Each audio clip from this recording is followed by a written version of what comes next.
Riavako malala ho ampitombonao aminareo ane ny fahasoavana sy ny fiadanana avy amin'ilay Andriamanitra ray sy Jesoa Kristy tompontsika. Amen. Fitimy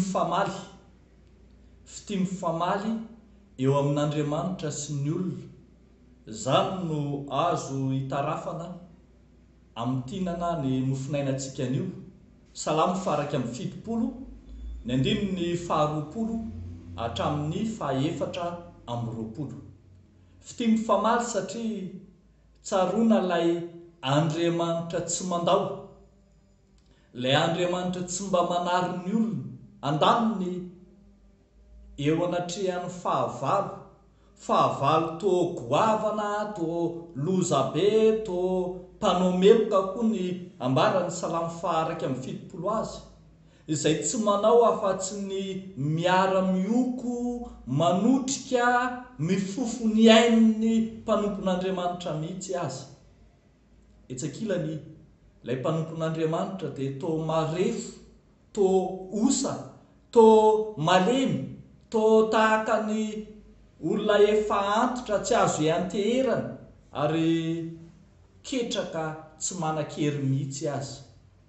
Indro Andriamanitra tsy mandao na mahafony olona, ka dia indro Andriamanitra manao fanarenana vaovao, manao fanitsiana na fananganana vaovao an'ireto olony marefo ireto.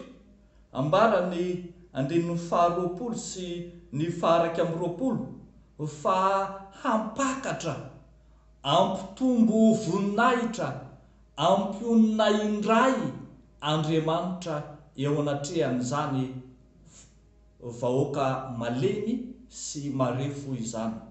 To mampahatsiaro antsika zany fa Andriamanitra manao fahariana vaovao eo amin'ny fiainan'ny olona, ny olony izay to nijaly, to fatra-pahitaloza, to niaina tao anaty fahoriana foana, eny ireo izay natsiary tao anatin'ny lalina. Andriamanitra no manao fahariana vaovao eo amin'ny fiainan'izy ireo. Araka izany, raha manao fahariana vaovao Andriamanitra, dia mendrika ho ataon'ny olona ihany koa ny fiderana. Izay no fitimy famaly azy. Fiderana no asandratry ny olon'Andriamanitra ao anatin'ny vavaka, araka ny andininy faharoa amin'ny roapolo hatramin'ny fahaefatra amin'ny roapolo, dia hitantsika fa fiderana, fankalazana, fiobina, fitoriana n'Andriamanitra no atao, no ireo izay efa nataon'Andriamanitra rehetra teo amin'ny fiainan'ny mpanompony. Tsy hoe akory tsy manisy soa Andriamanitra raha tsy midera azy ianao. Toetra n'Andriamanitra mihitsy no miandany amin'ny mpanompony, no manandratra ny mpanompony.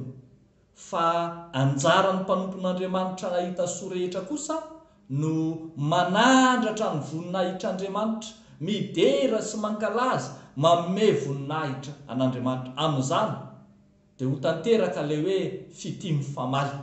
Ny Malagasy raha teo dia niteny fa ny fitimy famalony mahatsara fihavanana, koa raha tsaronao izay rehetra efa nataon'Andriamanitra teo amin'ny fiainanao, nanaisitranao tao anaty lavaky ny mangitsikitsika ny fahoriana sy ireo loza samihafa izay nandindonanao, anjarantsika kosa no midera sy mankalaza, manome voninahitra an'Andriamanitra. Hidera an'Andriamanitra isika, ankalaza an'Andriamanitra isika, hioby an'Andriamanitra ny molontsika ary ny lelantsika hitory ny fahamarinan'Andriamanitra amin'ny zavatra rehetra. Ny valisoa tsara indrindra atolontsika an'Andriamanitra araka izany dia ny fiderana sy ny fankalazana izay ataontsika azy. Dia an'Andriamanitra ny voninahitra, amintsika rehetra kosa ny fiainana, ny fiderana sy ny fanomezam-boninahitra an'Andriamanitra noho izay rehetra soa efa nataony tamintsika. Amen. Hivavaka isika. Misaotra sy midera anao izay Andriamanitra, fa raha ho tany sainay ny zavatra efa nataonao teo amin'ny fiainanay dia tsy ampy ny fotoana hitanisana izany sy hanomezana voninahitra ny anaranao, fa ny fonay rehetra, ny fanahinay rehetra, ny herinay rehetra hidera sy hanome voninahitra anao. Endre ny fahatsaranao mihoatra noho ny zavatra rehetra. Ho anao midera sy ny laza ary ny voninahitra. Ry Andriamanitra ray sy Zanaka fanahy masina. Amen.